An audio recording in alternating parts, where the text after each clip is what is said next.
जो ग्लोबल संकेत हैं वो कमजोरी की तरफ अंदेशा दे रहे हैं, पर कहीं ना कहीं जो बुल्स है वो मार्केट को अभी भी संभालने का पूरा काम कर रहे हैं। पर कल है मंथली एक्सपायरी, तो उसके पहले सेकेंड हाफ में एक्शन एक एक्सपेक्टेड है।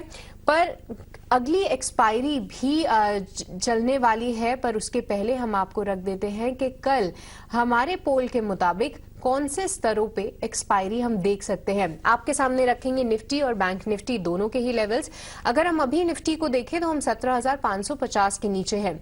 हमारे पोल के मुताबिक जो है सबसे ज्यादा अगर हम देखें तो प्रोबेबिलिटी है कि हम 17,600 और 700 के बीच में एक एक्सपायरी करें। यहां से मतलब तेजी का ही जो है रुख बनाया जा सकता है। 50 से 150 अंकों का यहां पे एक रेंज आप रख सकते हैं। बल्कि 30% एनालिस्ट जो है ये मान रहे हैं कि 17,500 और 17,600 ये जो है बाजार की एक रेंज रह सकती है। 15% का मानना है कि 17,400 और 17,500 एक रेंज साबित होगी, और 20% का मानना है कि बाजार यहां से एक ऊपर की तरफ खींचेगा जरूर, और 17,700 और 800 एक रेंज निकलकर सामने आ रही है। अब बात करें अगर बैंक निफ्टी की, तो वहां पे सबसे ज्यादा एनालिस्ट जो कि अनुमान लगा रहे हैं 39,000, 39,200, ये 200 पॉइंट की रेंज है जो कि वो लगा रहे हैं कि वहां पे 40% एनालिस्ट का मानना है कि इस रेंज में एक्सपायरी होगी। हालांकि निफ्टी बैंक के लिए 200 पॉइंट की रेंज दिखा रहे हैं, यानी मौजूदा स्तरों से 300 पॉइंट का जंप जरूर लेना पड़ेगा। इसके अलावा 25% का मानना है कि 38,800 और 39,000 के बीच में यानी मौजूदा स्तरों में ही एक्सपायरी देखने को मिलेगी। 15% जो है नीचे का रेंज दिखा रहे हैं, और 20% का मानना है कि 39,200 के ऊपर भी बैंक निफ्टी अपना रुख दिखा सकता है और वहां पे एक्सपायरी हो सकती है। पर चलिए अब अपने गेस्ट को भी शामिल करेंगे। आज हमारे साथ जुड़ चुके हैं सेंट्रम ब्रोकिंग के Nilesh Jain.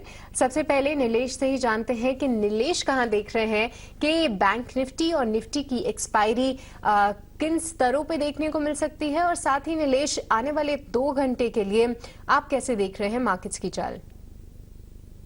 Very good afternoon Srishti ji.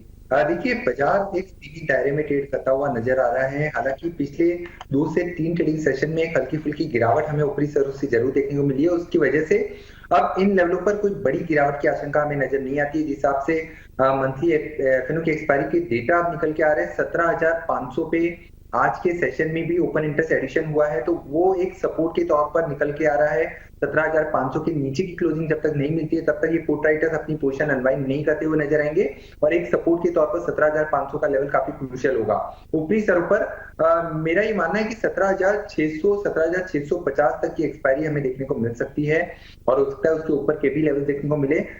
यहाँ पे इन लेवलों पर कोई ट्रेड फिलहाल के लिए निकल के नहीं आ रहा, लेकिन 17,500 के आसपास मिलता है तो वहां पे कॉन्ट्राबेट लॉन्ग साइड में पोजीशन बनाई जा सकती है। वहीं दूसरी ओर बैंक निफ्टी की ओर अगर आप नजर डालें तो काफी अच्छा मोमेंटम और आउट परफॉर्मेंस वहां पे देखने को मिल रहा है। 38,500 38,300 ये काफी स्ट्रॉन्ग सपोर्ट जोन है। इन लेवलों पर हालांकि यहाँ पे अगर और कोई गिरावट होती है तो यहाँ पे एक बार लॉन्ग पोजीशन इनिशिएट की जा सकती है, और इस प्रकार की वॉलेटिलिटी जो हम कल के सेशन में भी देख रहे थे आज भी देख रहे हैं, ये इसी प्रकार रहने की आशंका में नजर आती है। एक ब्रॉडर रेंज की अगर मैं बात करूं 17,350 17,800 ये रेंज होगी निफ्टी के लिए। बैंक निफ्टी के लिए 38,300 से लेकर 39,000 की रेंज होगी। लास्टली वॉलेटिलिटी इंडेक्स देखिए, यहाँ पे इतनी वॉलेटिलिटी के बावजूद भी यहाँ पे गिरावट हम देख रहे हैं, तो कहीं ना कहीं ये एक इंडिकेशन है कि यहाँ पे बुल्स का पल्ला थोड़ा सा भारी नजर आता हुआ नजर आ रहा है, और गोइंग फॉरवर्ड अगर कोई करेक्शन आता है तो डेफिनेटली पुल बैक यहाँ पे स्ट्रॉन्ग देखने को मिलेगा। ओके, तो आपको स्पष्ट तरीके से बताया गया कौन से लेवल्स आपको ध्यान में रखने हैं निफ्टी और बैंक निफ्टी दोनों के ही लिए।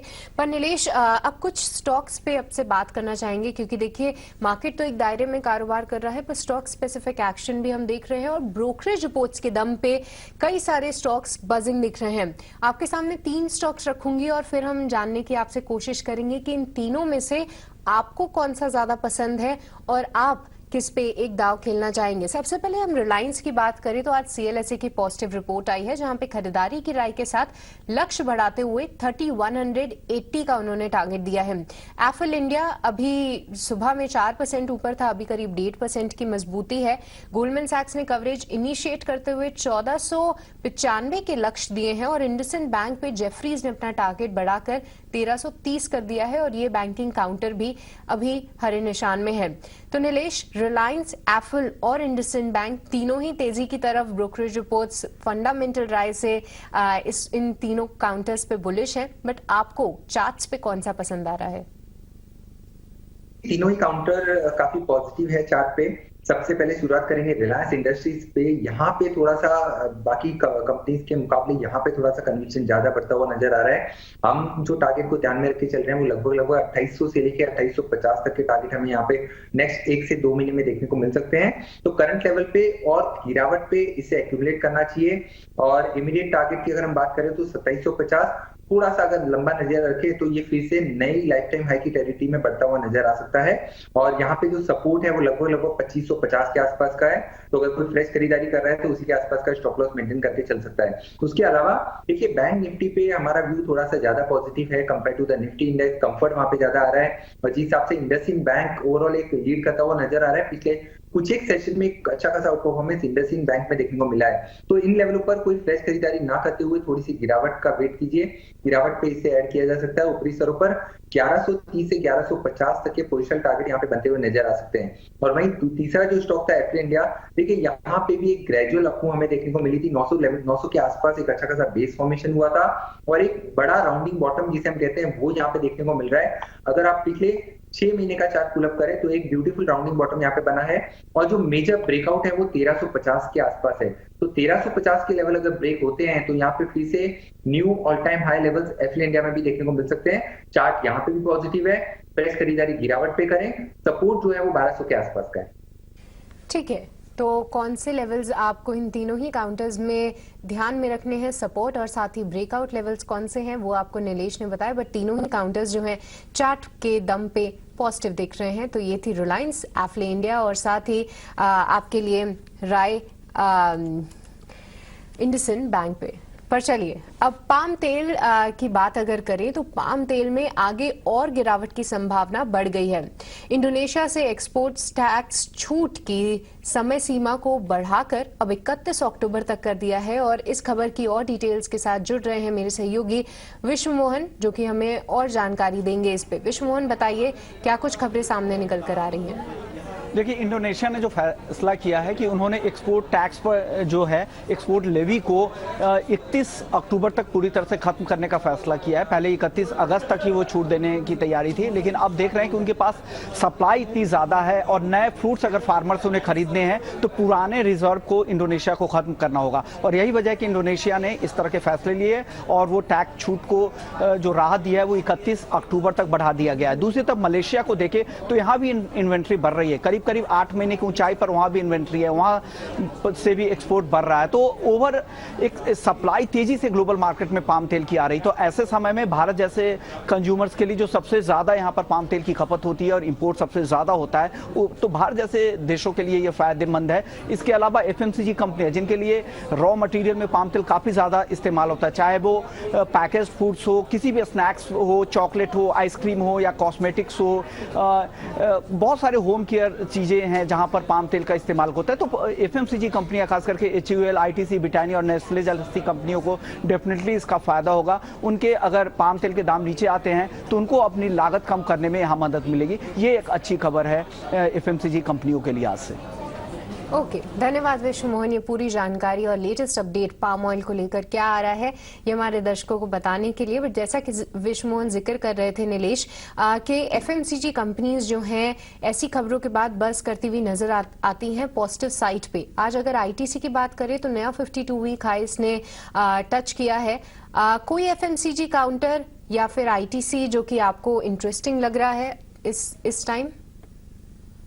बिल्कुल सृष्टि, देखिए आईटीसी तो एक अनचार्टेड टेरिटरी में जाता हुआ नजर आ रहा है। आज के सेशन में भी एक नया 52 वीक हाई यहाँ पे देखने को मिला, और जिस हिसाब से स्ट्रक्चर पैन आउट हो रहा है 330 से 335 के लेवल्स यहाँ पे ऊपरी स्तरों पर हमें देखने को मिल सकते हैं। तो डेफिनेटली जिनके पास पोर्टफोलियो में है तो इसे होल्ड करके चले और फ्रेश खरीदारी इसे एक स्टैगर्ड वे में करें, और लॉन्ग टर्म के पर्सपेक्टिव से काफी अच्छी ये स्पेस की अच्छी कंपनी हो सकती है। इसके अलावा दूसरा स्टॉक जो हमें पसंद आ रहा है वो है टाटा कंज्यूमर। देखिए टाटा कंज्यूमर में काफी अच्छा मोमेंटम हमें देखने को मिला है, एक मेजर ट्रेंड लाइन जो यहाँ पे ब्रेकआउट अवेटेड है लगभग 810 815 की जोन में, अगर वो जोन निकल जाती है तो यहाँ पे भी न्यू हाइस बनते हुए नजर आएंगे, लगभग 880 से 900 तक की अपसाइड यहाँ पे बनती हुई नजर आएगी। तो ये भी एक अच्छा पोर्टफोलियो स्टॉक हो सकता है, गिरावट पे इसे ऐड करें और थोड़ा सा लंबे नजरिए से देखें तो 900 तक की अपसाइड यहाँ पे हमें नजर आती है।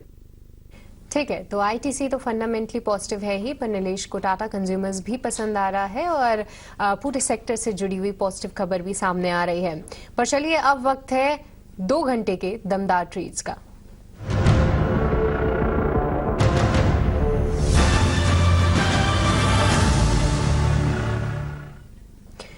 तो नीलेश, क्या आप बताएंगे कि आपके कौन से हैं 2 घंटे के वो दमदार ट्रेड्स? हाँ बिल्कुल सृष्टि, देखिए दोनों ही खरीदारी के काउंटर हैं। सबसे पहले तो टाटा कॉफी, अभी कुछ समय पहले हम टाटा कंज्यूमर का जिक्र कर रहे थे, टाटा कॉफी में भी काफी अच्छा ब्रेकआउट हमें देखने को मिला है, काफी लंबे समय से कंसोलिडेट कर रहा था। अगर हम चार्ट पे देखें तो पिछले लगभग 8 से 10 महीनों के कंसोलिडेशन का ब्रेकआउट आज के सेशन में अच्छे खासे वॉल्यूम के साथ देखने को मिल रहा है। तो प्राइस एंड वॉल्यूम का अच्छा एक कैंडिडेट है, और ऊपरी स्तरों पर देखें तो 248 से 250 की जोन में काउंटर जाता हुआ नजर आ सकता है। 228 रुपए का यहाँ पे स्टॉप लॉस रखना होगा और गिरावट पे इसे ऐड करें, काफी अच्छा ब्रेकआउट चार्ट पे हमें आता हुआ नजर आ रहा है। साथ ही साथ दूसरा स्टॉक ये है रेडिको में भी देखें तो एक सिमिलर सॉर्ट ऑफ फॉर्मेशन यहाँ पे भी बना था, एक बड़ा राउंडिंग बॉटम बनता हुआ नजर आ रहा है, और यहाँ पे पीछे 6 महीने का जो कंसोलिडेशन है वो आज के सेशन में टूटता हुआ नजर आ रहा है। तो इन लेवलों पर रेडिको को भी खरीद के चलने की सलाह होगी। 1008 का स्टॉप लॉस होगा, 1055 इमीडिएट टारगेट होंगे, उसके पार निकलने के बाद यहाँ पे 1100 तक के भी नेक्स्ट लेवल देखने को मिल सकते हैं। ठीक है, तो ये थी नीलेश की पिक्स, पर काफी इंटरेस्टिंग सेक्टर्स आपने चूज किए हैं नीलेश। एक कॉफी और दूसरा लिकर स्टॉक्स, दोनों साथ में तो नहीं जाते हैं, पर ये 2 पिक्स नीलेश की तरफ से आप जरूर ध्यान रखिए। पर आज अगर हम देखें मार्केट में तो शिपिंग सेक्टर्स, शिपिंग स्टॉक्स में जबरदस्त तेजी देखने को मिल रही है। खासतौर से अगर जी शिपिंग की बात करें तो पिछले 3 दिन में करीब 9% का ये काउंटर उछाल दिखा चुका है। बट इसके पीछे की वजह कौन सी निकलकर सामने आ रही है, ये पूरी डिटेल्स लेकर हमारे साथ शरद दुबे जुड़ चुके हैं। शरद, बताइए क्या कुछ डिटेल्स हैं? फोकस में रहने वाले हैं शिपिंग स्टॉक्स जैसे कि जी शिपिंग और शिपिंग कॉर्पोरेशन ऑफ इंडिया। यहाँ पे जी शिपिंग का स्टॉक में लगभग 110% का ग्रोथ जो है ऑलरेडी दिख गया है दिसंबर लो से, लास्ट ईयर से, और ये दोनों स्टॉक्स जो अभी भी बज़ कर रहे हैं और अच्छी वॉल्यूम्स देखने मिल रही है। अब याद रखिएगा कि क्रूड टैंकर रेट्स में जो है बढ़ोतरी हो गई है और इसके कारण जो है जियोपॉलिटिकल टेंशंस जो है मेन रीज़न है। इसके अलावा डिमांड जो है बढ़ी हुई है, पॉजिटिव साइड में डिमांड है क्योंकि फ्यूल की एपेटाइट अभी भी रिक्वायर्ड है, और ये पॉजिटिव इम्पैक्ट जो शिपिंग कंपनीज में देखा जाता है। ऑयल टैंकर रेट्स में बढ़ोतरी हुई है, आप यूएस से यूरोप में 2 ईयर हाई पे हैं, और 82% का मई 2022 लो से जो है ऑयल के जो टैंकर रेट्स है क्रूड टैंकर के, उनमें बढ़ोतरी देखने मिली है। अगर क्रूड टैंकर्स की बात करें तो शिपिंग कॉर्पोरेशन और जी शिपिंग में कुल मिला के 26 क्रूड टैंकर्स जो है एक दूसरे के साथ हैं। इसके अलावा 2022 में जो डिमांड है क्रूड टैंकर का वो भी जो है हायर साइड में रहने वाला है, ऑलमोस्ट 6.8% जो है क्लार्कसन्स के रिसर्च के द्वारा। और आगे जाते हुए भी जो है जो रिपोर्ट्स आ रहे हैं कि दाम में और बढ़ोतरी होने वाली है क्योंकि सैंक्शंस जो है किक इन करने वाले रशियन ऑयल सप्लाईज को लेकर, वो लेटर इस साल के जो है ऑलमोस्ट सेकेंड हाफ में जो है किक इन करने वाले हैं, तो और ज़्यादा ऑयल टैंकर रेट्स बढ़ सकती हैं। और मैनेजमेंट की कमेंट्री भी जो है बहुत पॉजिटिव रही है, वो एक्सपेक्ट करें हायर टनेज डिमांड होंगी अगले 2 साल में, और इसके अलावा ऑफशोर रिकवरी भी देखने वाले हैं क्योंकि ऑयल एंड गैस सेक्टर में इन्वेस्टमेंट्स की जो है स्टार्ट होने वाली है। हालांकि म्यूटेड कैपेक्स ग्रोथ रहेगा, और लेकिन जो दूसरी साइड है ड्राई बल्क मार्केट, वहाँ पे थोड़ी सी जो है प्रॉब्लम ज़रूर रहेंगी और प्राइसेस कम रहेंगे क्योंकि डीकंजेशन चाइना में चल रहा है। तो धन्यवाद शरद, ये पूरी डिटेल्स हमारे दर्शकों के सामने रखने के लिए। जैसा कि हम जिक्र कर रहे थे कि जी शिपिंग में पिछले 3 दिन में 9% की तेजी हम देख पा रहे हैं। पर नीलेश, क्या आपको ये काउंटर पसंद आ रहा है चार्ट्स पे? क्या अच्छी वॉल्यूम से ये तेजी हमें देखने को मिल रही है और क्या आप इस तेजी में भरोसा करेंगे?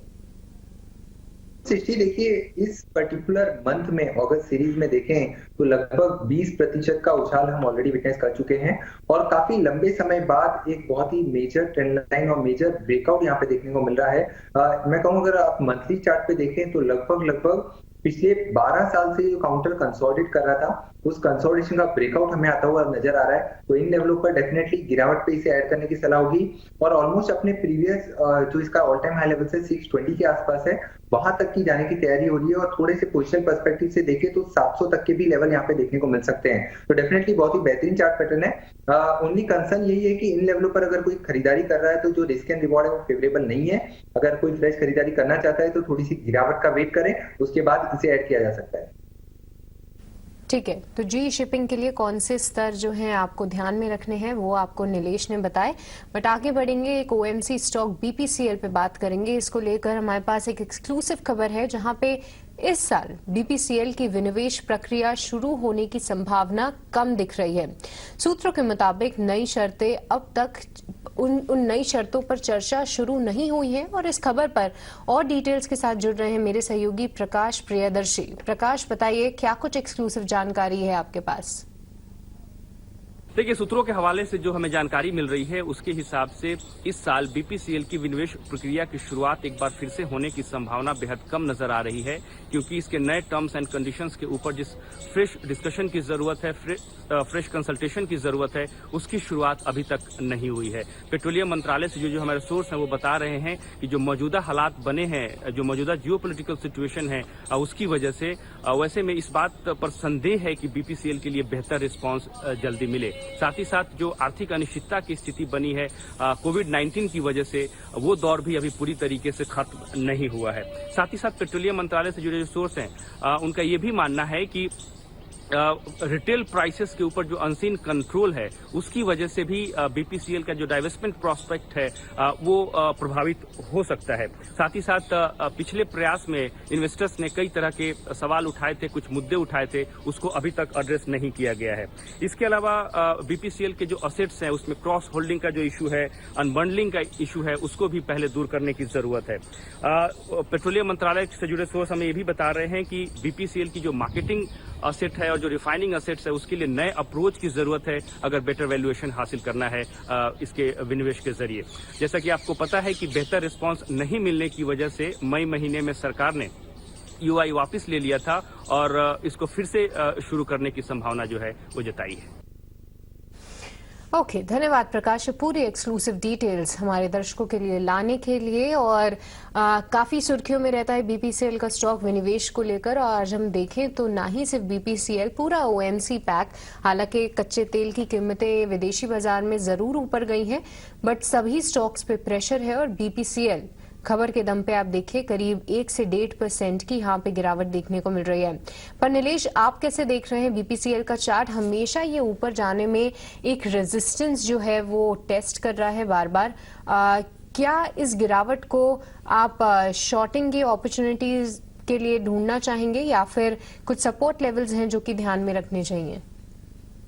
वैसे सृष्टि बिल्कुल सही कहा आपने। ऊपरी स्तरों पर हर बार हमें यहाँ पे रेजिस्टेंस फेस करता हुआ नजर आता है ये काउंटर, और एक निचले स्तरों से देखें तो नो डाउट एक high top and high bottom formation जरूर बन रहा है।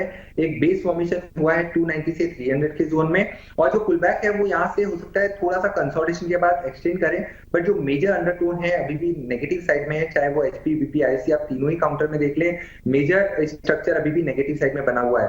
हालांकि इन लेवल पर कोई फ्रेश बिकवाली का ट्रेड तो नहीं निकल के आ रहा है, लेकिन 320 का लेवल अगर नीचे ब्रेक करता है तो वहां पे एक फ्रेश शॉर्टिंग अपॉर्चुनिटी बनती हुई नजर आ सकती है। और ऊपरी स्तरों पर अगर कोई पुलबैक अगर 350, 360 की ओर मिलता है तो वहां पे भी एक फ्रेश शॉर्ट ट्रेड लिया जा सकता है, बट इन लेवलों पर कोई ट्रेड फिलहाल हमें बनता हुआ नजर नहीं आ रहा है। तो यहाँ पे जो है आपको शॉर्टिंग की अपॉर्चुनिटीज नहीं ढूंढनी चाहिए, थोड़ा बाउंस बैक आए तो फिर कर सकते हैं। कमजोर ही है फिलहाल बीपीसीएल का चार्ट। बट इसके अलावा नीलेश, अगर हम खास तौर से बात करें आज निफ्टी का टॉप गेनर जो कि है अपोलो हॉस्पिटल्स, हमने देखा था कि 2 दिन पहले बहुत ही क्रूशियल लेवल पे ये पर्टिकुलर काउंटर था। कल भी इसने एक तेजी दिखाई और आज फिर से एक बाउंस बैक, तो अपने की लेवल से एक सपोर्ट लेता हुआ ये उछल रहा है ये काउंटर। आज करीब 2.5% की यहाँ पे मजबूती है, बट आगे की चाल आप कैसे देख रहे हैं? ये जो बाउंस बैक है इस काउंटर में किन स्तरों तक जा सकता है? वेल देखिए, मेरे रडार पे भी आया था ये काउंटर। काफी शानदार रिकवरी पिछले 2 ट्रेडिंग सेशन में हमें देखने को मिली है। एक क्रैक हमें देखने को मिला था 4600 से, लगभग 6 से 7 कंसेक्यूटिव सेशन हमने गिरावट देखी थी। अब जो ये पुल बैक है वो डेफिनेटली यहाँ से एक्सटेंड होता हुआ नजर आ सकता है। आज के सेशन में इसने अपने 200 एक्सपोनेंशियल मूविंग एवरेज को ब्रेक किया है, जो कि लगभग 4150 के आसपास है। तो 4150 की अगर ऊपर की क्लोजिंग होती है तो डेफिनेटली यहाँ से हमें और 100 to 150 पॉइंट का फॉलोअप मूव देखने को मिल सकता है नेक्स्ट 1 से 2 ट्रेडिंग सेशन में। तो जिनके पास लॉन्ग पोजीशन है बने रह सकते हैं। 4100 के नीचे का स्टॉप लॉस मेंटेन करें। ऊपरी स्तर पर 4300 से 4350 तक का पुलबैक हमें देखने को मिल सकता है। ठीक है, तो 4300 तक का पुल बैक जो है अपोलो हॉस्पिटल्स दिखा सकता है। बट इसी के साथ नीलेश, हम आपसे इजाजत लेते हैं। बहुत बहुत शुक्रिया हमारे साथ जुड़ने के लिए और कई सारे स्टॉक्स और साथ ही इंडेक्स पे चर्चा करने के लिए। पर चलिए